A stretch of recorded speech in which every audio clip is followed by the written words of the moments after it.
Hi, my name is Danna Abrams, and I'm a Long Island tradeswoman.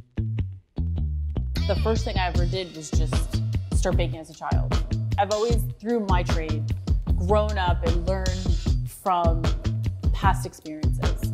And I think in my trade of baking, the only way to really learn anything is actually to do it.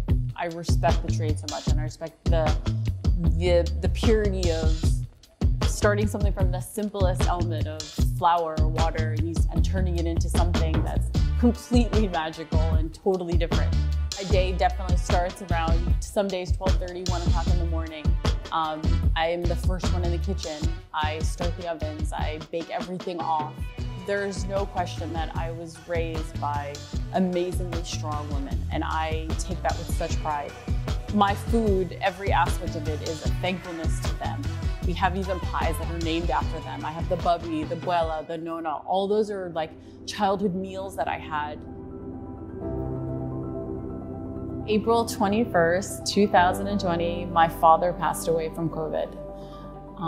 But we also gained the birth of my four-child Luna. Luna was born at the bake shop in the middle of me making an egg sandwich.